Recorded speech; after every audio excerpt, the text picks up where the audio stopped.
Okay, we're back to smaller and bigger lesson. We start with smaller first. For the first picture, how many we have? It's 3.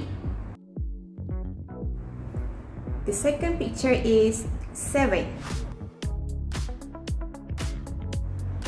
The smaller number is 3.